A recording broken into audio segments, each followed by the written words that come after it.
Olá, sejam bem-vindos. Esse é um debate com toda a comunidade jurídica e a sociedade, para aproveitarmos o nosso tempo e nos dedicarmos ao aprendizado e crescimento mútuo. E só é assim porque acreditamos que é no espaço da convivência humana, no compartilhar das experiências, sonhos e ideais, que verdadeiramente encontramos sentido para as nossas existências. Em nossa live de hoje, discutiremos o tema Saídas para a sobrevivência da justiça do trabalho após a pandemia. Para isso, estamos recebendo três grandes referências no mundo do direito do trabalho. O juiz do trabalho substituto do TRT 24ª Região, pós-graduado em Direito do Trabalho pela USP, Dr. André Luiz Nasser de Souza. Ainda para tratar desse tema, o juiz do trabalho, professor e escritor na área trabalhista, Dr. José Carlos Júnior. E, finalmente, também conosco, o advogado e conselheiro federal da OAB, Dr. Ubirajara Ávila. Mas não se enganem, eles não estão aqui para trazerem respostas prontas ou acabadas, mas para realizarem um debate franco, ético e aberto. E para que, ao final, você tenha encontrado elementos, é o que nós esperamos, para ter a coragem de pensar segundo o seu próprio entendimento. Sejam bem-vindos, doutores André Nasser, José Cairo Júnior e Ubirajara Ávila. Obrigado. Boa tarde. Boa tarde. É um prazer estar aqui.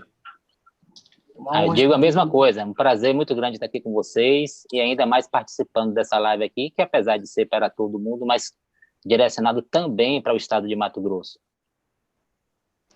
Exatamente. Bom, eu gostaria de colocar uma pergunta introdutória para uma reflexão de todos vocês, é que quando a gente pensa em reforma trabalhista, direito do trabalho emergencial, quer dizer, uma série de transformações que o direito do trabalho tem passado pelos últimos anos, uma questão que vem à mente é a seguinte: estaria o direito do trabalho passando por uma transição paradigmática, deixando aquela sua matriz principiológica fundada na proteção do trabalhador para evoluir ou involuir, a critério de quem faça análise, para um direito do trabalho fundado na ideia da proteção objetiva do trabalho, de postos de trabalho e da própria preservação da empresa? Quem começa? Quem começa? Doutor Cairo, faça as honras. Sim, é um prazer começar essa live e agradecer inicialmente o convite que me foi feito. É uma honra para mim estar aqui conversando com vocês. Eu tenho dito que desde que eu comecei a estudar direito do trabalho, que o direito do trabalho está em crise. A crise do direito do trabalho no Brasil, ela começou, digamos assim, com a edição da lei da FGTS, lá em 66, me parece, quando foi posta em xeque a estabilidade decenal do trabalhador. E de lá para cá, o que a gente tem visto é uma profunda flexibilização. Cada dia que passa vão sendo flexibilizadas as regras trabalhistas, e culminou com a reforma lá de 2017. Eu acho que, na minha opinião, a pandemia ela acelerou um processo, esse processo que a gente está dizendo, esse processo de uma maior flexibilização do direito do trabalho, e culminou com aquela decisão do STF lá, que permitiu a diminuição da jornada de trabalho com a consequente diminuição do salário. Tá? A gente imagina que essas decisões do STF, não só em relação ao direito do trabalho, mas em relação às outras áreas do direito, elas vão produzir, de certa forma, algum reflexo pós-pandemia. Então, a gente está tratando agora dessas situações emergenciais, mas a gente tem que se preocupar também em começar a ver quais serão os efeitos dessas decisões depois da pandemia, para aproveitar as experiências, se forem experiências proveitosas. Mas, na minha opinião, sobre essa questão... caiu aqui o celular. Isso acontece nas melhores famílias, né? Na minha opinião,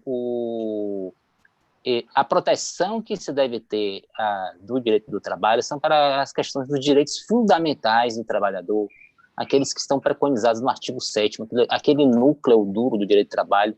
Aquilo ali é uma garantia que os trabalhadores têm para a manutenção dos seus direitos trabalhistas.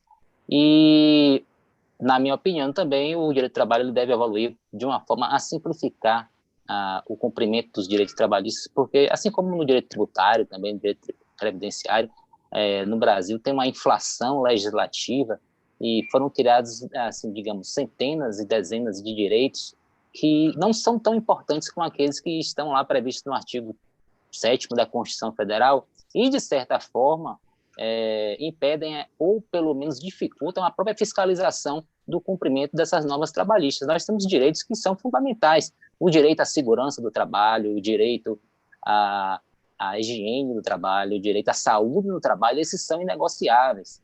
Mas direitos, digamos assim, monetários, apesar de prover a subsistência do trabalhador, eles devem ser considerados um patamar abaixo desses direitos que a gente considera assim como direitos fundamentais. Então, eu acho sim que, no caso do direito do trabalho, está havendo assim, uma revolução, mas a pandemia ela veio, de certa forma, acelerar esse processo. Doutor Ubirajara, a sua opinião também aí já numa visão da advocacia trabalhista. Perfeito. Inicialmente, gostaria de cumprimentar os doutores André Nassa e Cairo Júnior, né? O doutor André, que é uma referência na magistratura do Mato Grosso do Sul, o doutor José Cairo, que para nós já é um baluarte do direito do trabalho já há muito tempo, inclusive uma grande referência, principalmente para a advocacia trabalhista, autor de várias obras. É sempre uma honra poder dividir aqui, principalmente com o nosso colega Wander Medeiros, que os colegas de Mato Grosso precisam saber o quanto o Wander é querido no Conselho Federal da Ordem, essa pessoa assim extraordinária, pessoa carismática, humilde, simples, isso nos cativa, é uma coisa sensacional. Wander, é uma honra estar aqui contigo e com os demais convidados. Perceba, eu tenho uma visão assim particular dessa questão relacionada ao objeto da Justiça do Trabalho.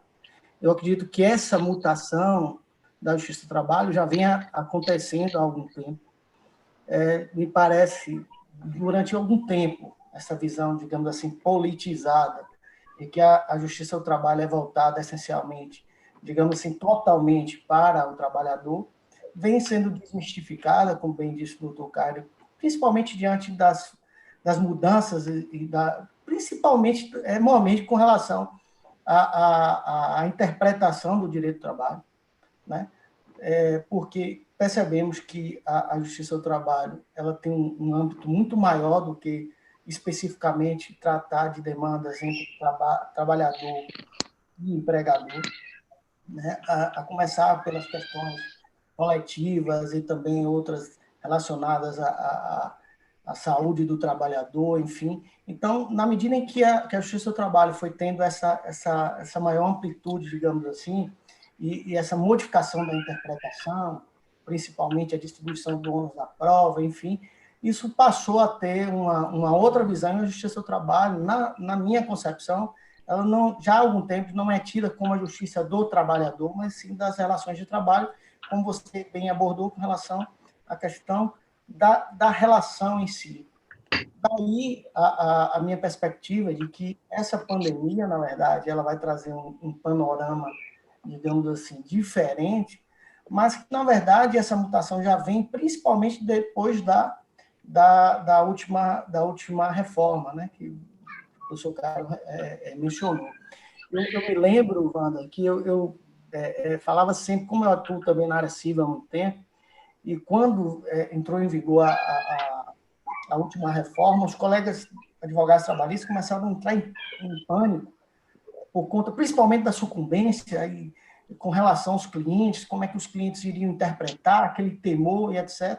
E assim, nós que também atuamos nas outras áreas, sempre falava com um colega, Messias Amaral, que é muito amigo do professor Caio, eu falava, Messias, tenha calma, porque nós já convivemos com isso há algum tempo, a sucumbência na área civil, esse risco já precisa ser sopesado diariamente pelos advogados trabalhistas e fazer um filtro inicial para saber o que efetivamente prospera e, principalmente, qual é a consequência daquela ação na Justiça do Trabalho, enfim.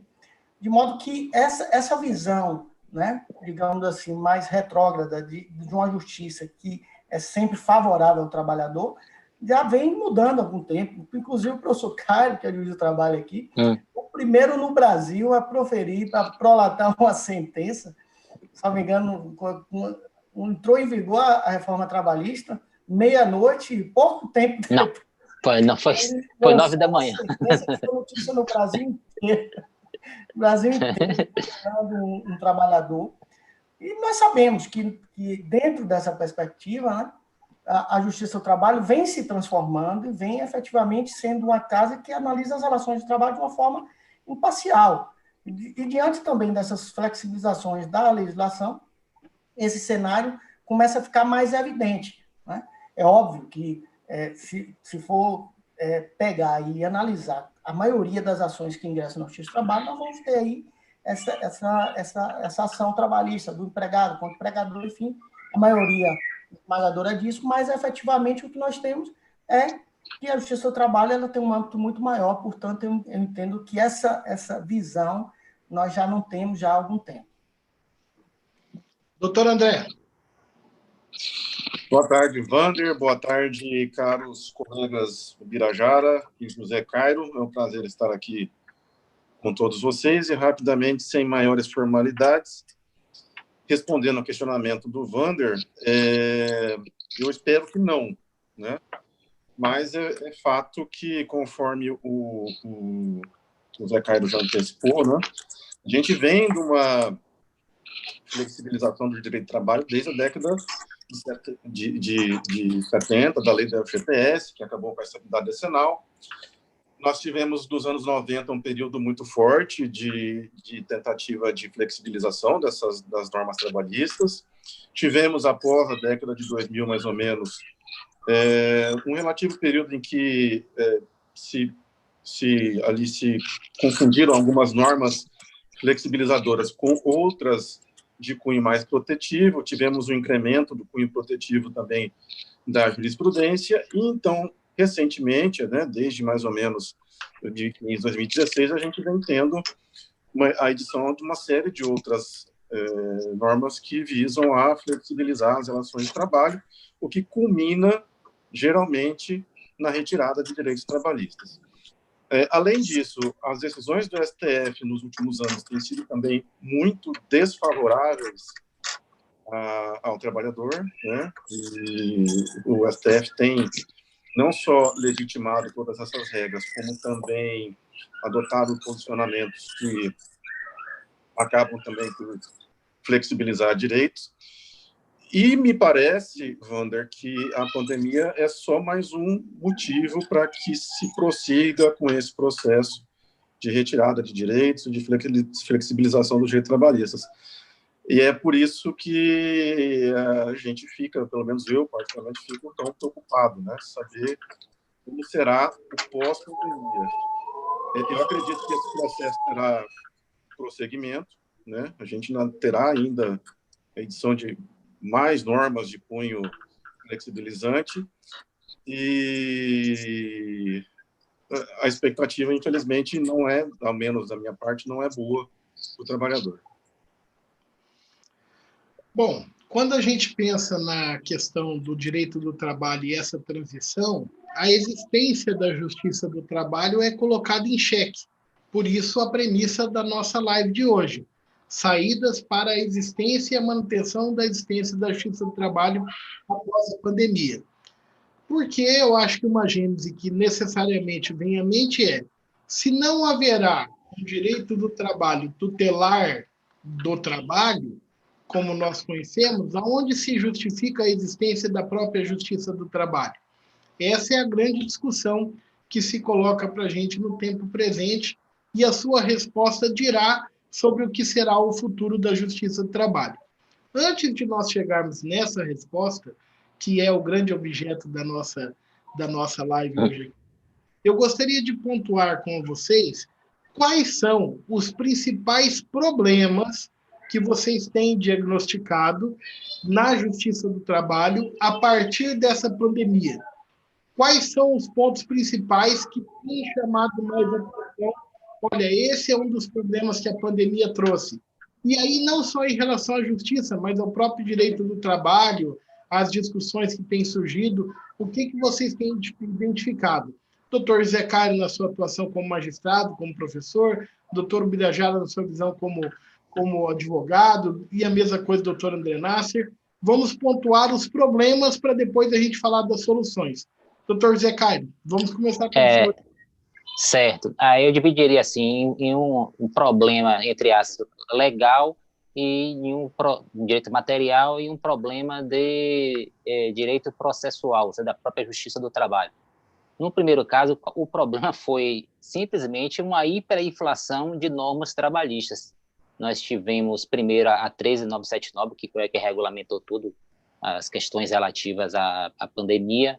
Depois nós tivemos a MP número 927, e que não conferiu muitas medidas, digamos assim, salvadoras tanto da manutenção do emprego como da própria empresa em si, e ficaram aguardando mais uma medida que surgiu com a MP 936, depois veio a 944, e depois veio as portarias e por aí vai, de forma que em um mês a gente teve uma alteração na legislação trabalhista que levaria, em média, um ano, e assim, numa visão, digamos assim, otimista, digamos assim.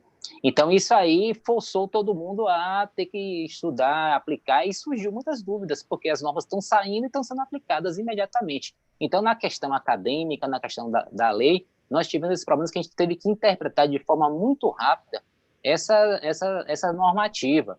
E você sabe também que quando uma coisa é feita de forma apressada, a maioria das vezes não sai uma coisa bem feita. Então, as MPs têm furos, tem contradições, isso sem falar na questão de injustiça. Então, teve esse primeiro problema.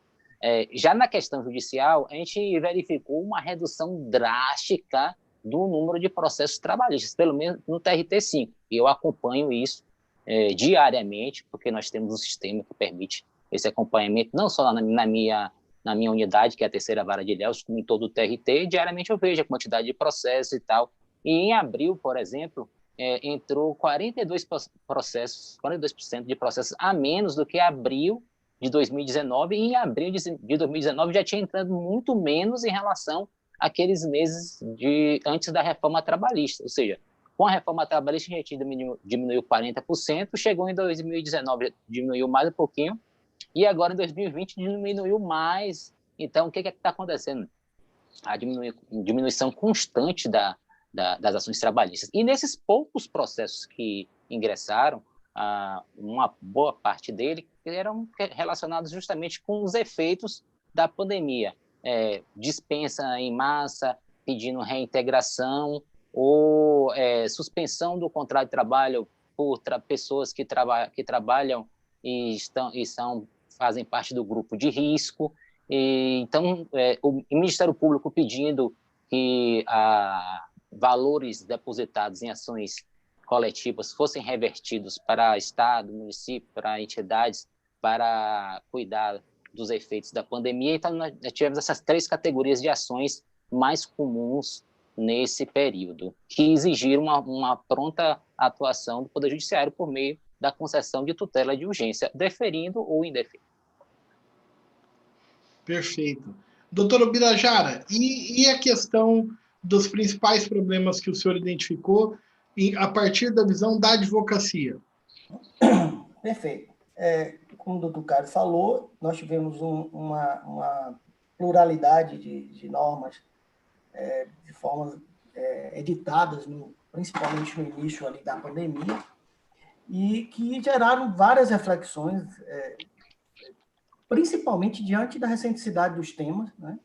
Porque uma questão que é importante destacar aos colegas, principalmente diante desse cenário de pandemia, é como os tribunais vão interpretar essas normas que foram editadas nesse período, né? Eu me lembro de uma situação específica que aconteceu na empresa com relação à antecipação de férias, né? Que o texto da norma da MP falava da possibilidade de antecipação de férias, mas não falava, por exemplo, se era possível fracionar esse período, né? Isso criou um problema, por exemplo, para várias empresas que não sabiam certo quanto tempo iria durar esse período de pandemia, concediam os dias de férias e quando, no final, a atividade ainda estava suspensa, não sabiam se efetivamente poderiam prorrogar o período de férias ou não, ou se poderiam fracionar, voltar, enfim. Então, nós tivemos vários problemas com relação às normas que foram editadas nesse período. E também estamos visualizando problemas de ordem processual, como, por exemplo, as audiências telepresenciais, onde nós temos uma quantidade enorme de colegas que não têm, infelizmente, não têm condições de acesso a uma internet, por exemplo, de qualidade. No interior da Bahia, por exemplo, tem um sinal ruim de internet e tantos outros problemas. Estou vendo vários problemas com relação à oitiva de testemunhas na Justiça do Trabalho, com relação também ao contato do advogado com a parte, com o preposto, com testemunhas, etc. E, principalmente, eu acho que o que mais veio assim, à tona foi a questão dos prazos, né? Porque nós tivemos várias disciplinas nesse curto intervalo de tempo pelo CNJ. Tive a oportunidade de fazer uma live com o conselheiro André Godinho e nós falávamos sobre isso. Nós retornamos com os processos eletrônicos, mas os processos físicos estão suspensos, mas temos agora uma disciplina para os locais que tem lockdown estadual, não municipal, e aí há uma questão de interpretação, se aquele prazo se suspende ou não em locais que tem toque de recolher, ou que tem rodízio de carros, ou que tem... Então, assim, é uma pleura de situações que, efetivamente, trazem enormes problemas, e aí os operadores de direito se colocam dentro dessas circunstâncias para interpretar e aplicar o direito no dia a dia. Então, são vários os problemas, mas eu sempre tenho batido nessa tecla. É importante ter essa reflexão, mas isso vai demandar também uma apreciação pelos tribunais dessas normas que estão sendo editadas nesse período, para saber efetivamente. Por isso que nós estamos aí num período de insegurança, digamos assim, e esses problemas surgindo, a advocacia tendo que trabalhar, a magistratura, o Ministério Público, enfim, mas estamos aí caminhando. Doutor André, o doutor Ubirajá tocou num ponto aqui que me chamou bastante atenção. À luz desse diagnóstico dos principais problemas que o senhor tem enfrentado, eu pergunto ao senhor, e em seguida passo a palavra para o doutor Cairo e para o doutor Ubirajara novamente, se esse momento é o momento adequado para ter o retorno da fruição dos prazos. Olha, eu acho que sim, porque a suspensão dos prazos, né, traria um prejuízo processual ainda maior, né, a celeridade processual ainda maior ao jurisdicionado. Nada obstante a gente entenda a eventual dificuldade do advogado em trabalhar ou em conseguir determinado documento, etc., as próprias normas do CNJ e do CSJT previram a possibilidade de o juiz individualmente, naquele caso específico, suspender o prazo mediante justificativa do advogado. Então, acho que foi a solução mais adequada, de forma a não se prejudicar de forma muito profunda, né, a celeridade processual, e, ao mesmo tempo, não prejudicar aí o direito à ampla defesa, contraditória, etc., que a parte tem em produzir em juntar documentos, em produzir provas, etc. Ok. A gente precisa deixar bem claro uma coisa aqui, que a gente tem realidades distintas entre os estados. O Birajara e o Dr. Caio estão lá na Bahia. E nós estamos aqui no Mato Grosso, que é um estado que agora está aparecendo mais casos. A visão de vocês, o retorno desses prazos é adequado nesse momento? Bem, então, eu posso falar? Minha vez, né? Sim. Eu acho também, concordo, que nós ficamos com parte do mês de março e parte do mês o mês de abril todo com os prazos suspensos. E teria que, em um momento, retornar os prazos, porque a atividade presencial no Poder Judiciário, a maioria das pessoas entende que vai ser o último que vai retornar.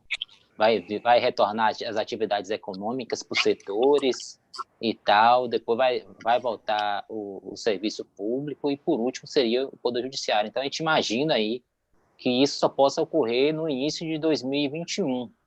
E os processos não poderiam ficar parados aguardando aí esse retorno, porque o prejuízo para a sociedade, para os jurisdicionados, ia ser muito maior. É claro que a gente entende que há situações individuais que devem ser consideradas, e o próprio ato dos tribunais, do CNJ, ele faz previsão legal em relação a isso. Imagine situações de uma advogada que tem família, que tem crianças. Uma coisa é você praticar um ato no seu escritório, longe da sua família, e outra coisa é você estar dentro de casa. Por exemplo, aqui minha filha está ali embaixo, de repente ela pode bater na porta, não é? Cachorro latir. Então, isso, de certa forma, atrapalha um pouco o trabalho da pessoa em home office, mas é uma fase de adaptação. O trabalho em home office, ele tem umas características, nem todas as pessoas elas se adaptam ao home office. No nosso tribunal mesmo, já há uma regulamentação, na Justiça do Trabalho toda já tem uma regulamentação sobre isso. A gente tem servidores que prestam serviço em home office, mas, por exemplo, eu tenho um servidor que a gente liberou ele para home office, mas ele prefere se deslocar e ir diariamente para a Justiça, porque ele já tem aquela rotina, ele já está adaptado àquela situação. Então, todos nós somos forçados agora a trabalhar em home office, e não tem como a gente também aguardar 2021 para os prazos processuais retornarem. Então, eu acho que foi o momento adequado, e que em cada situação concreta o juiz deve avaliar. Claro, o advogado deve fazer essa alegação, pedido de suspensão de prazo, e apresentar os motivos, e o juiz com certeza vai apreciar com justiça esse requerimento. Birajara? Interessante que uma visão da magistratura, muitas vezes, né?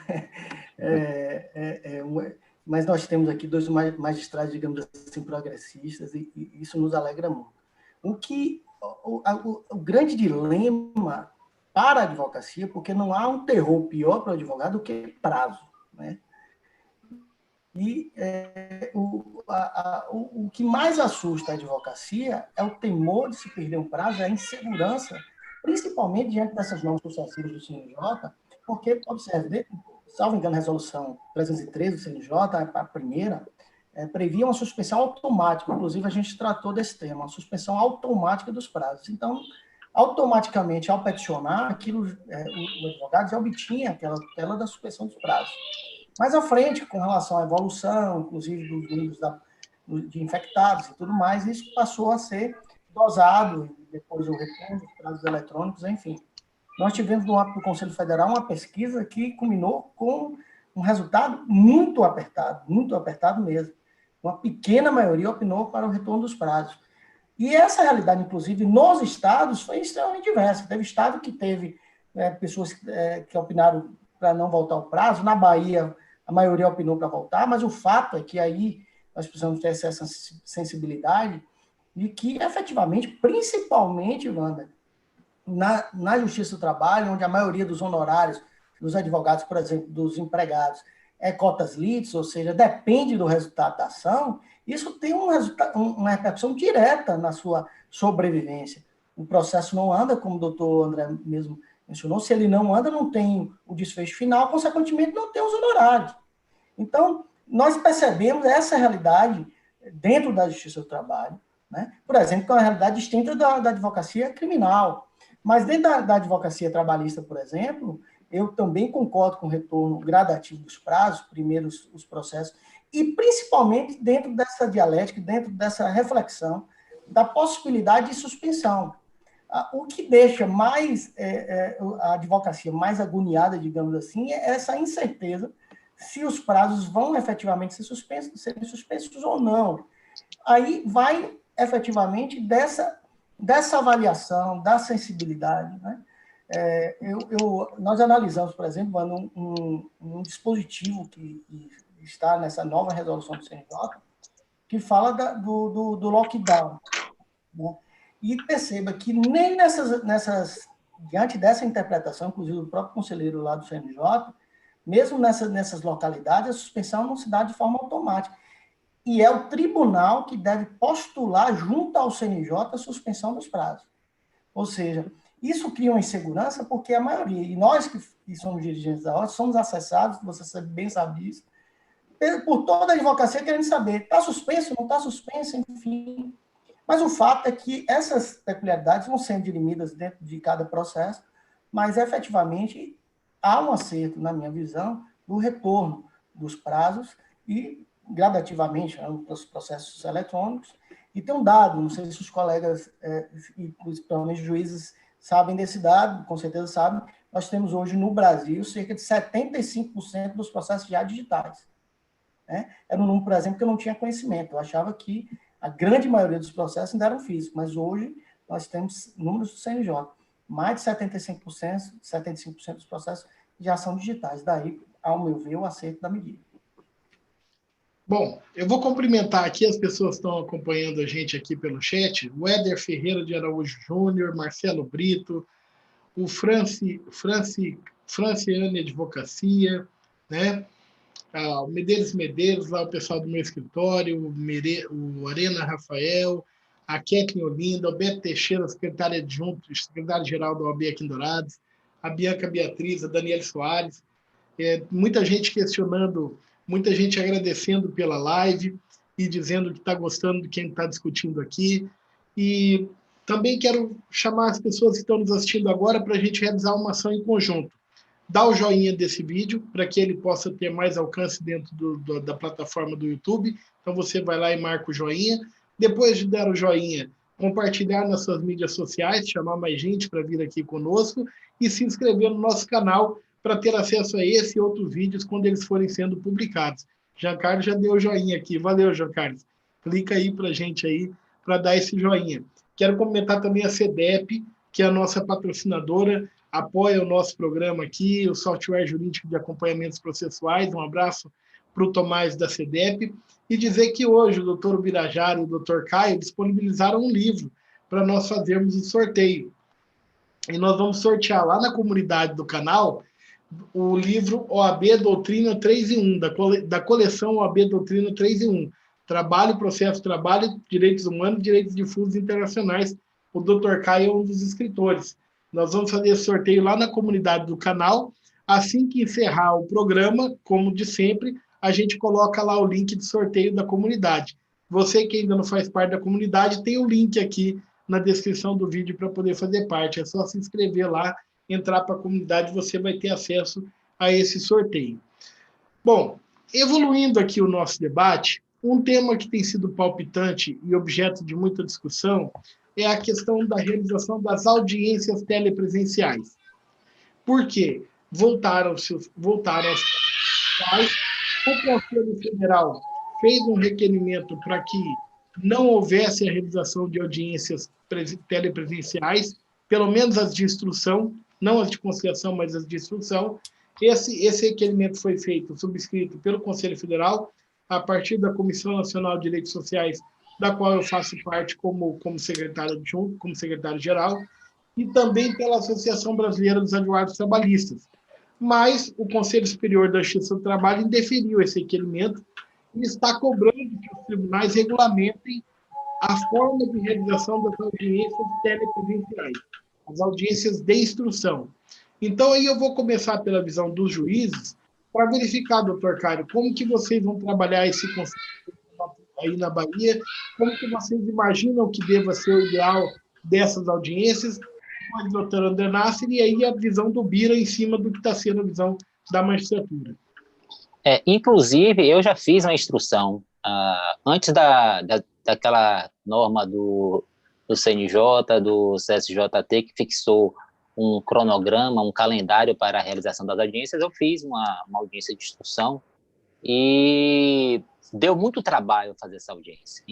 Por isso que eu concluo que a gente só vai conseguir fazer essas audiências realmente de instrução se houver colaboração entre os advogados. Na nossa regulamentação aqui no TRT5,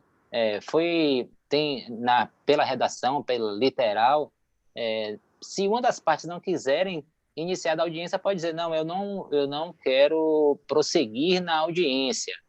Nos parágrafos dessa regulamentação e também no que diz a regulamentação do CNJ, a gente chega à conclusão de que tem que haver um motivo justo, não pode ser simplesmente uma alegação, eu não gosto de audiência de instrução por teleconferência porque eu não confio nas testemunhas. Então, não poderia ser isso. Teria que ser apresentado um motivo como a parte não possui internet, a testemunha não tem telefone celular, algo desse tipo, e não simplesmente um não sem qualquer tipo de justificativa.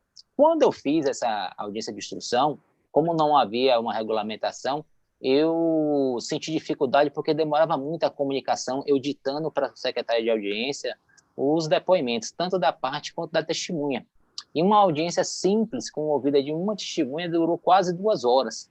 Então, imagina aí, pautas que normalmente nós fazemos aqui de 5 instruções por dia, mais 10 iniciais, jamais poderiam ser feitas dessa forma de telepresencial. Então, eu estou propondo que a gente faça uma audiência por dia de instrução.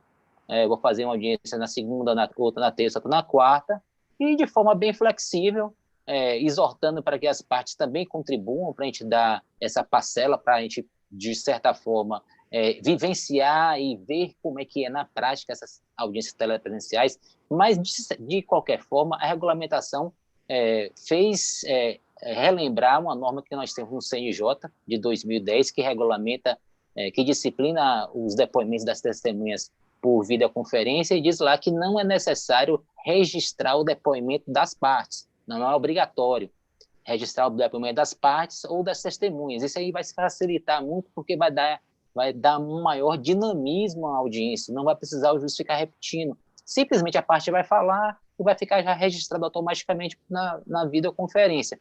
Vai ter uma ata, a ata vai ser registrada apenas a presença das partes, quem está ali, preposto, advogado, e os eventuais requerimentos do advogado e as eventuais decisões desses advogados. Durante a oitiva da parte da testemunha, a gente já propôs que, quando se mudar de tema no interrogatório, o secretário de audiência marque lá qual foi o minuto que houve essa marcação desse tema, justamente para facilitar a sentença do juiz, o eventual recurso do advogado e a apreciação pelo tribunal. Então, digamos, a gente começa com o tema dano moral, então minuto 2.05, depois a gente passa para a hora extra, minuto 13.5. Então, só ficar registrado isso, para facilitar o acompanhamento futuro. Mas, de qualquer forma, se não houver colaboração, por isso que a gente toca sempre nesse assunto e volta, que o princípio da colaboração que está previsto lá no CPC, ele é fundamental para dar um prosseguimento para essas audiências por teleconferência, aliado ao princípio da lealdade processual.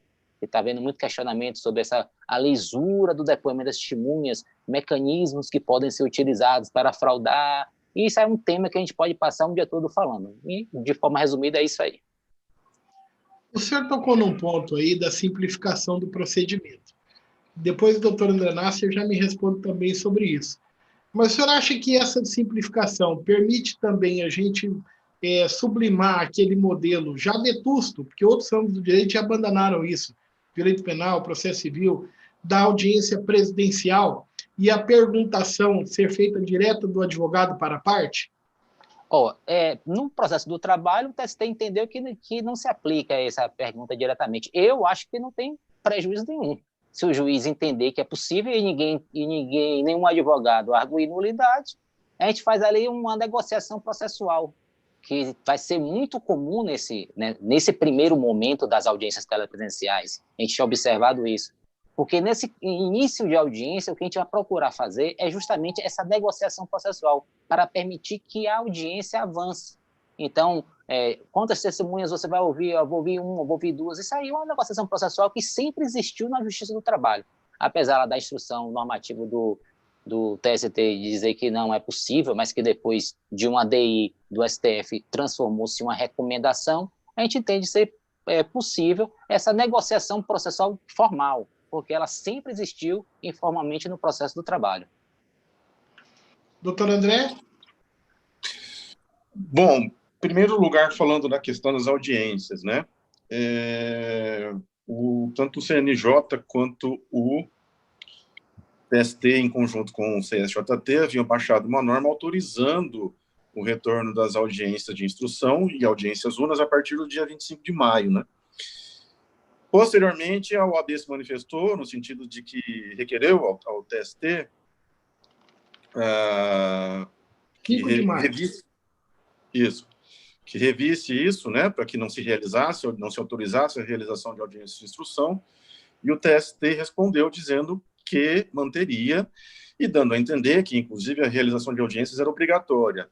E me parece que, após o ato da Corregedoria do TST, ato 11, salvo engano, o TST tem cobrado realmente os tribunais regionais, pelo menos essa orientação que a gente recebeu, no sentido de que as audiências unas e de instrução devem ser realizadas.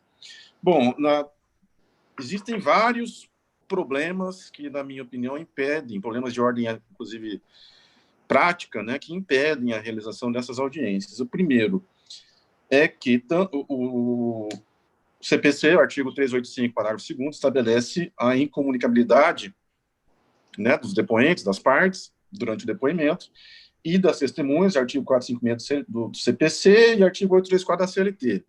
De forma que, nesse tipo de audiência, só é possível garantir a incomunicabilidade do depoente se ele estiver presente em uma unidade do Poder Judiciário, o que não será o caso, já que ele vai prestar o depoimento da sua própria casa ou de onde ele achar melhor. Esse é o primeiro aspecto. O segundo, você não vai ter como, o juiz não vai ter como, por exemplo, conduzir coercitivamente uma testemunha que se recusar a depor. Terceiro, não há como o juiz controlar a impossibilidade de escusa do depoente de depor, né? A testemunha deve depor, exceto aqueles casos específicos, as questões específicas que o CPC excepciona, e ela deve prestar depoimento, deve dizer o que sabe, de forma que, na audiência telepresencial, não tem como o juiz controlar isso, porque a testemunha pode, por exemplo, desligar a energia, desligar a conexão, enfim, o que impede que o juiz faça esse controle. E, por fim, a questão também de que nem todo mundo tem acesso, ainda mais se tratando de justiça do trabalho, nem todo mundo tem acesso, né, a computador, a internet, etc., de forma que me parece que interpretar-se, obrigar as partes a se submeter a esse tipo de ato telepresencial é ilegal, por violar o artigo 385, parágrafo 2º do CPC, o 456 do CPC, o 824 da CLT, é ilegal e também inconstitucional, porque viola o direito de defesa, o direito de acesso à justiça, etc. E cabe ao juiz fazer o controle de legalidade dessa norma que tem caráter administrativo e, portanto, o juiz pode, a meu ver, deixar de aplicá-la se o entendimento for esse de que a audiência deve ser realizada. Com uma decisão em si der tanto de cada processo. Com certeza. Com certeza. Outra coisa, a própria resolução, até o ato conjunto 6, artigo 15, parágrafo 2º, fala que devem ser consideradas as dificuldades de intimação das partes, testemunhas, realizando-se somente quando for possível a participação, realizando-se audiência somente quando for possível a participação, vedada a atribuição dos advogados de conduzir a parte aos testemunhos. Dá a entender que a parte deve justificar a sua recusa em participar da audiência. Então, no meu entender, isso aqui também é ilegal. Me parece que a parte pode se recusar a participar da audiência, independentemente de fundamento. Por quê? Senão, a gente terá a violação de todos esses dispositivos aqui. E aí, novamente, eu volto à questão do juiz fazer o controle de legalidade da norma, né? E aí, a solução que eu achava viável, em princípio, era realizar a audiência somente com a concordância das partes, audiência de instrução, audiência una, somente com a expressa concordância das partes, e desde que as partes manifestassem sua ciência, sua aquiescência com todas essas dificuldades aqui que eu mencionei. Mas hoje, exatamente hoje, eu já estava refletindo novamente sobre isso, porque normas processuais são normas de caráter público, normas de caráter cogente, né? Não sei, tenho dúvidas aqui, inclusive, se as partes poderiam dispor desse tipo de norma e convencionar esse tipo de questão, porque isso violaria aqui a imperatividade de determinadas normas processuais. Então, esse é o primeiro ponto, né, sobre a questão das audiências. Eu só me esqueci agora da qual foi a outra pergunta.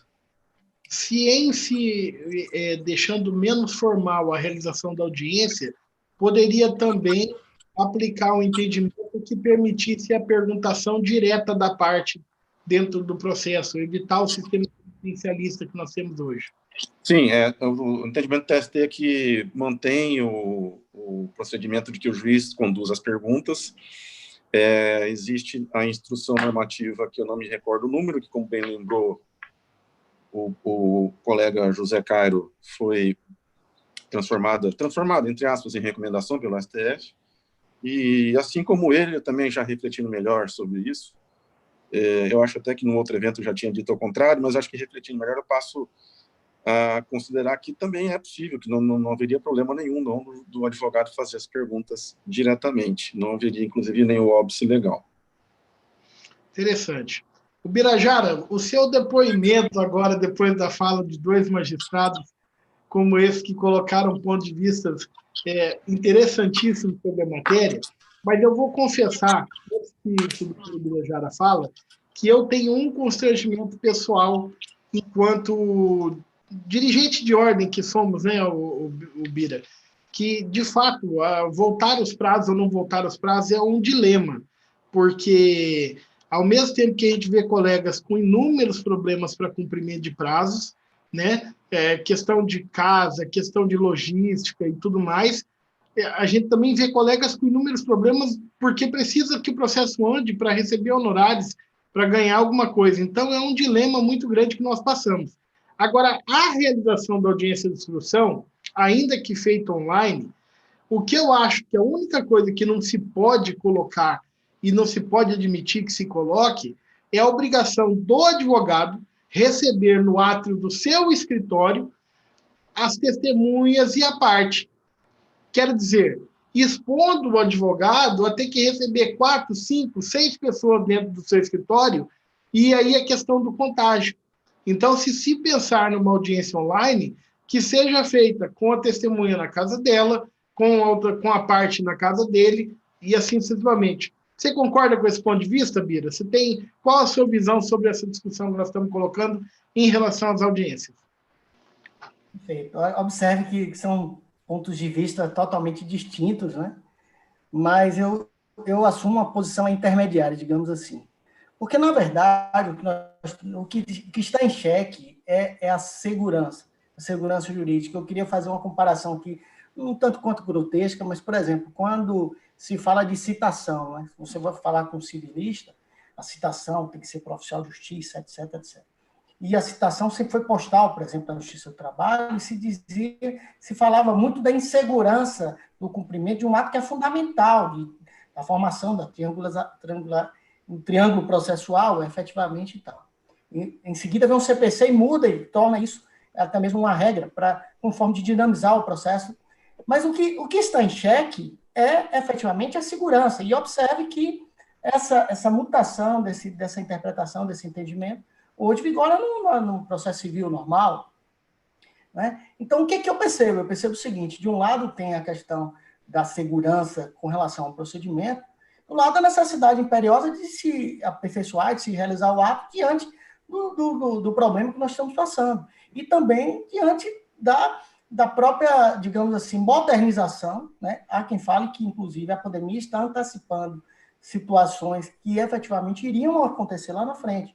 Então, uma posição intermediária que eu entendo é que há a possibilidade, sim, de realização da audiência por videoconferência, telepresencial. Na minha visão, sim, eu não percebo uma ilegalidade patente de ordem pública nesse sentido. Mas eu observo também, aí já faço contraponto com a posição do professor Cário, já aderindo a uma sugestão, talvez, que o professor André deu ao final, não sei se é realmente o que ele pensa, que ele falou, parece que voltou atrás, mas uma posição da possibilidade, havendo a concordância entre as partes, diante do que o professor Cário falou, que é a lealdade processual, que é a regra, compreende?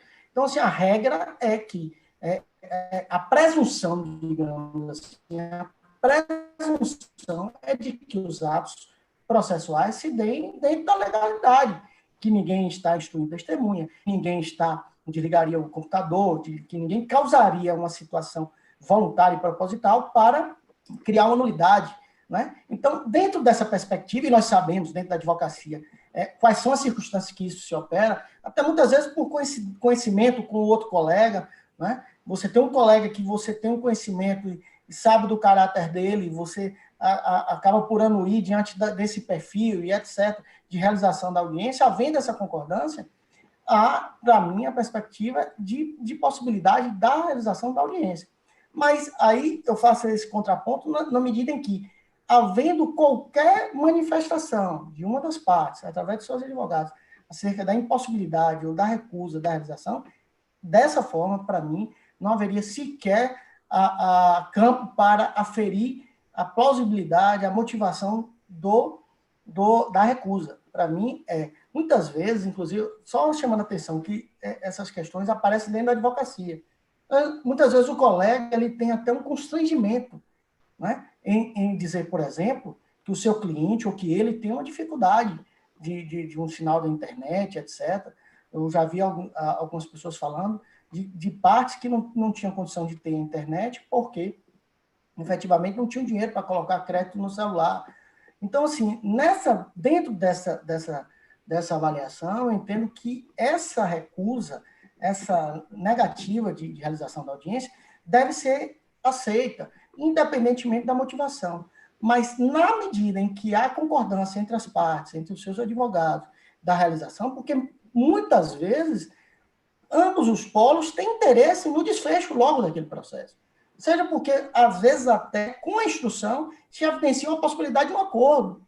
E os juízes trabalhistas sabem bem que, salvo engano, há até uma previsão normativa de reiteração da propositura de conciliação ao final da audiência. Eu lembro do professor Rodrigues Pinto, eu tive a honra de ser aluno dele na pós-graduação aqui da UFBA, ele falava disso, dessa perspectiva de um acordo após a instrução, quando os fatos estão mais esclarecidos, enfim. Então, dentro desse pensamento, dessa presunção de lealdade, eu entendo que não há nulidade, digamos assim, cogente de ordem pública, e que há essa possibilidade na medida em que as partes deem a concordância expressa. Preciso que o advogado diga, eu tenho interesse em fazer, a outra parte tem interesse em fazer. Essa, para mim, seria uma solução intermediária que conseguiria chegar aí a uma boa saída. Complementando. Então, me permite só fazer um acréscimo rapidinho? Pois não? Pois não. Quanto à questão do advogado conduzir a testemunha ao escritório, a portaria, o ato conjunto 6, deixa eu só achar aqui, porque são tantas normas aqui que a gente se perde. É o ato conjunto 6 do CSJT e da Corregedoria da Justiça do Trabalho, Corregedoria Geral, veda essa possibilidade. O artigo 15, parágrafo 2º, tá? Ela diz que o advogado não pode ser responsabilizado por conduzir a testemunha a qualquer localidade fora dos prédios oficiais do Poder Judiciário para participação em atos virtuais. Então, me parece que a norma contempla aí essa questão. E eu queria só complementar aqui, naquela parte que eu falei, principalmente a gente salientou que essas audiências elas só vão realizar se tiver o princípio da colaboração e o princípio da lealdade processual. E aí, nesse início da audiência, a gente, dois motivos principais poderiam influenciar na realização da audiência. Uma questão fática e uma questão jurídica, que foi aquilo que eu disse, que se não apresentar uma justificativa. Veja, o advogado pode chegar aberta à audiência e falar: eu não vou poder prosseguir na audiência porque a minha testemunha ela não tem celular, ela não tem internet. Então, isso é uma questão, é uma impossibilidade fática. Então, não tem como você continuar a audiência simplesmente por essa impossibilidade. Outra questão é o advogado, por exemplo, argumentar, como o colega falou, que é ilegal esse ato e que ele não concorda porque não atende aos princípios processuais. Mas essa questão aí da legalidade do ato, ela pode ser examinada a posteriori, inclusive na fase recursal. Então, ó, a testemunha está à disposição, ela tem as ferramentas, o juiz poderá ouvi-la, só que eu quero já registrar o meu protesto, eu não concordo com esse tipo de procedimento. E aí o juiz analisaria ou no momento ou na sentença e permitiria, assim, que o tribunal reavaliasse a análise jurídica da questão. Então, são duas situações diferentes. Uma situação que é a fática, que é uma impossibilidade mesmo de você realizar o ato, que aí não tem jeito mesmo, e a outra que é a questão jurídica, que é uma argumentação que a gente pode postergar para um momento posterior. Porque se você negar, se o juiz falar, às vezes o juiz até pode concordar, eu acho que é ilegal, mas eu vou ouvir aqui essa testemunha, porque o tribunal pode entender que é legal. Tá? Eu vou ouvir a testemunha, mas na minha sentença eu vou desconsiderar. E para permitir que o tribunal lá, ele decida, se for ilegal, confirma a sentença, se não for, não, eu vou apreciar o depoimento da testemunha. Então, era só esse acréscimo que eu queria fazer e também fazer um aviso que como eu marquei assim, mais ou menos 1 hora de live, aí eu estava já perto de terminar, porque eu já teria... Não, nós já estamos concluindo. O próximo passo, eu ia falar que nós estamos chegando ao final. Porque foi muito rápido, né? Foi rápido demais, foi muito bom, rápido. Foi muito rápido. Bom, mas eu quero também fazer uma chamada, porque nós estamos falando aqui de pandemia e as consequências econômicas dessa pandemia, elas serão indeléveis na sociedade. E o Conselho Federal da OAB criou o Fundo Emergencial de Apoio à Advocacia, e você pode contribuir para esse fundo. As informações estão aqui nessa live, na descrição dessa live. Você pode fazer a sua contribuição e pode contribuir de maneira direta, quanto de maneira indireta, divulgando a existência desse fundo. Eu convido todos vocês a participarem conosco desse movimento para auxiliar colegas que venham estar no estado de vulnerabilidade social a partir desse momento. E agora sim, caminhando já para o nosso final, eu gostaria de fazer aquela pergunta-chave que é o motivo da nossa live. Dr. Cairo, quais são as saídas que o senhor aponta para que a Justiça do Trabalho permaneça como tal, se fortaleça a partir dessa crise e possa colher, inclusive, benefícios, novas saídas a partir desse momento que nós estamos vivendo? Analisando a questão sobre o ponto de vista numérico, não resta dúvida de que cada ano que passa, a quantidade de processo trabalhista ele vem diminuindo. Essas crises, essas reformas, elas somente fazem acelerar uma tendência, é uma onda não só no Brasil, como uma onda mundial. Então, nós temos uma superestrutura na Justiça do Trabalho brasileira, com 1.500 varas, com 24 tribunais regionais e um TST. Essa estrutura ela tem capacidade de absorver outras competências. Portanto, eu acho que a saída para a Justiça do Trabalho é a sua ampliação para competências correlatas. Aquela emenda constitucional de 2004, que agregou a nossa competência os conflitos decorrentes da relação de trabalho, ela não incrementou muitos processos trabalhistas. São raros os processos que chegam para a nossa análise. Então, a nossa proposta é de que sejam agregados processos e conflitos decorrentes da lides previdenciárias envolvendo acidente de trabalho. Então, seria a primeira proposta, chamar as lides envolvendo acidente de trabalho, mas não contra o empregador, e sim contra a autarquia previdenciária, a União e tal. Então, essa seria uma proposta para a manutenção da justiça e sobrevivência da Justiça do Trabalho. Doutor André, quais são os pontos que o senhor apresenta como saídas para a manutenção e futuro da Justiça do Trabalho? Perfeito, corroboro totalmente o colega José Cairo. A Justiça do Trabalho tem capacidade técnica para julgar uma série de lides que não se encontram na nossa competência hoje. Temos capilaridade para isso, porque a gente atinge uma grande quantidade de municípios, uma quantidade maior até mesmo que a Justiça Federal.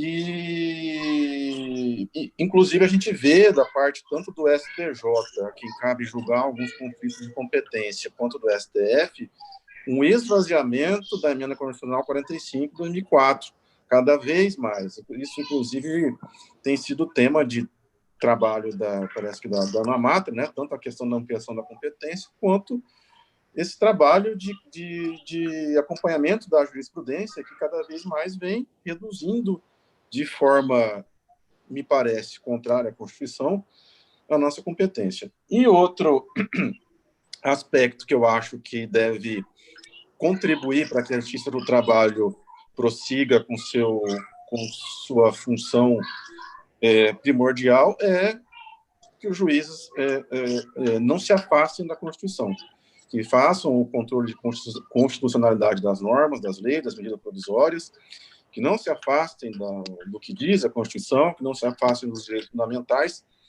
porque eu acho que ainda mais nesse período a gente já vinha num período de crise econômica e agora tem a questão da pandemia. Eu acho que isso se torna cada vez mais, se torna muito mais importante agora. Birajara?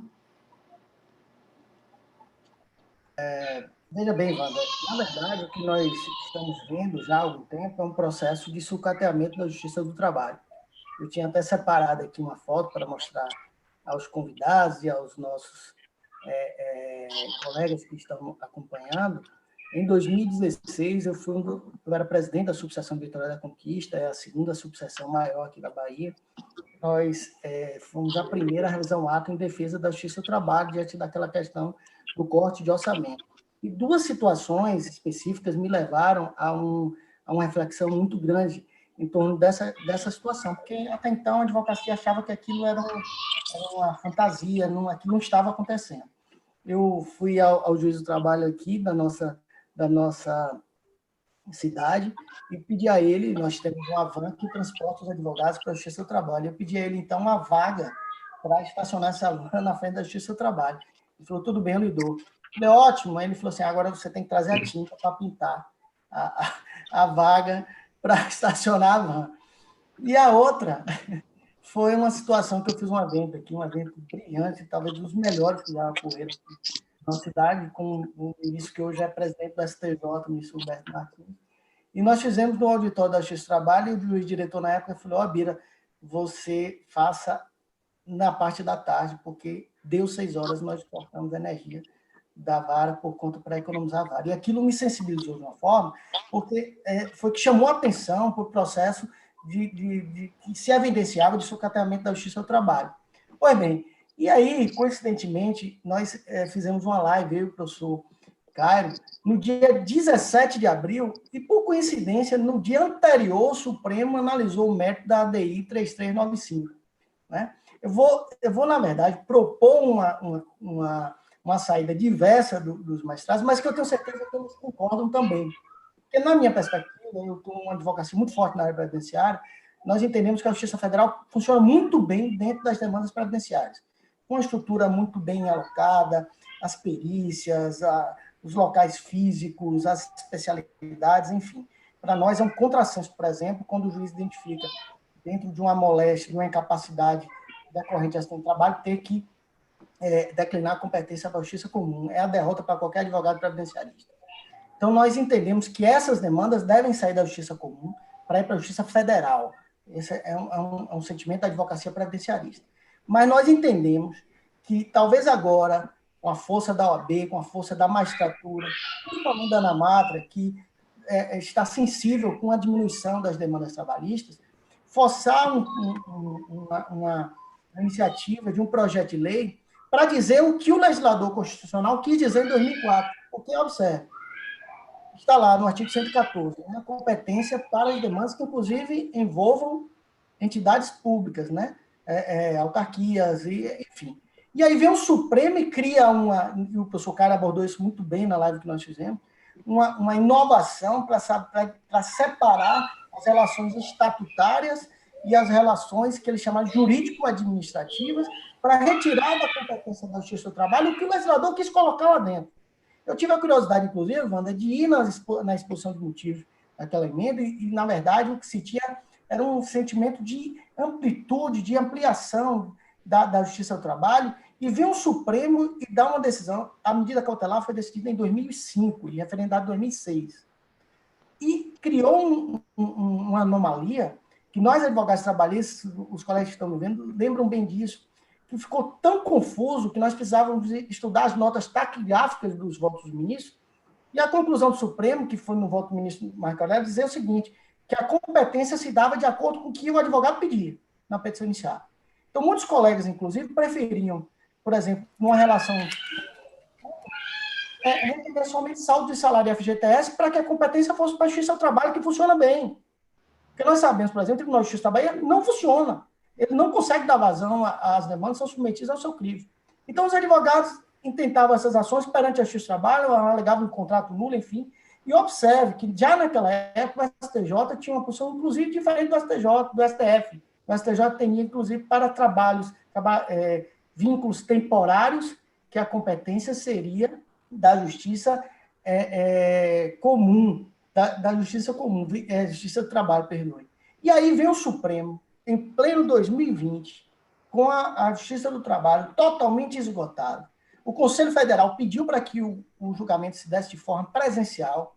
O ministro Alexandre de Moraes, que se sucedeu, salvo engano, o ministro Pertence, na relatoria dessa ADI, negou, e o processo foi julgado virtualmente, foi julgado, inclusive, no dia anterior da nossa live, foi o professor Caio, dia 16, e referendou e confirmou a decisão da medida cautelar.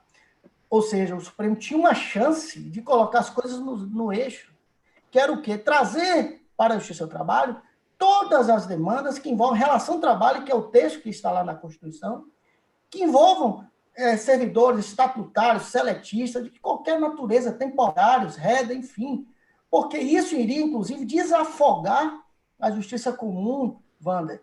Nós temos aqui na Bahia, para você ter ideia, uma cidade que tem uma vara de fazenda pública, um juiz com 40 mil processos.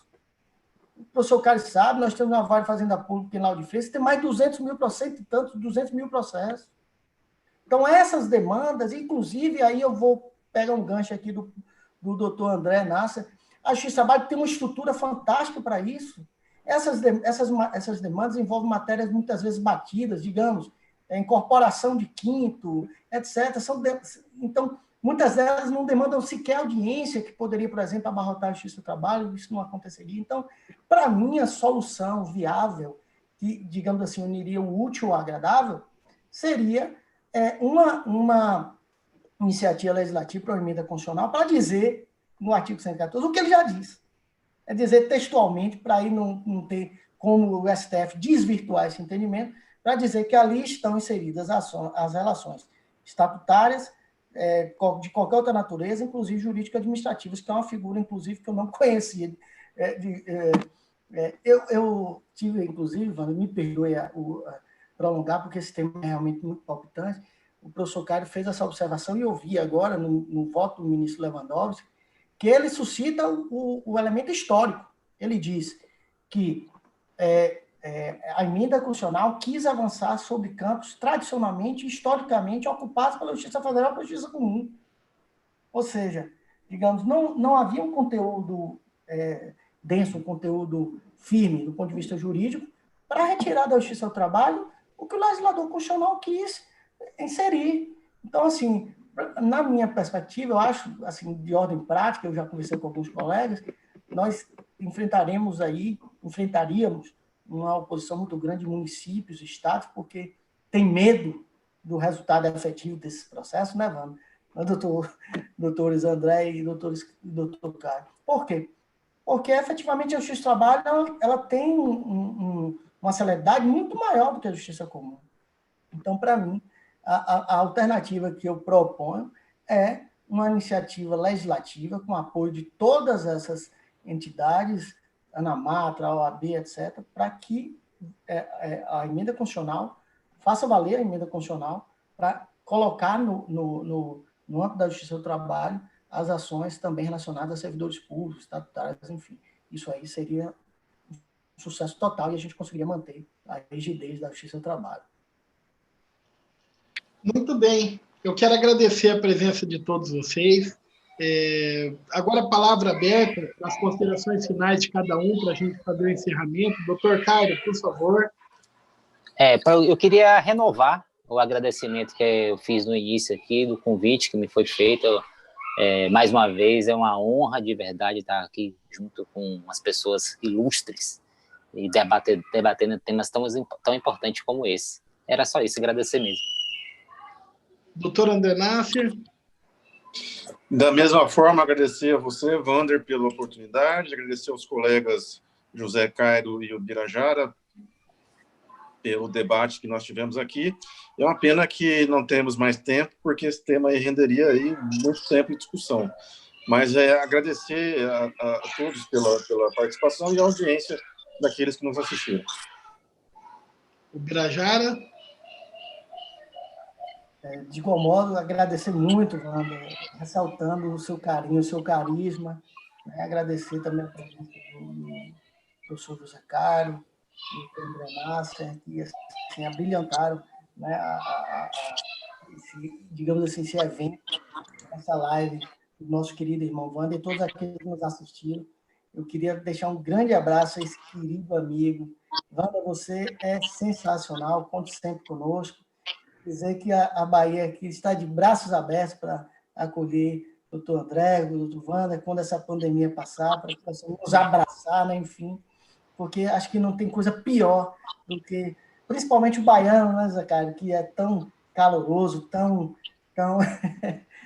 chegar perto e não poder pegar na mão, poder abraçar, isso tudo é muito angustiante, mas eu tenho certeza que nós vamos enfrentar essa batalha e vamos vencer. Um grande abraço. O abraço é meu, doutor José Cairo, doutor André Nasser, doutor Ubirajara.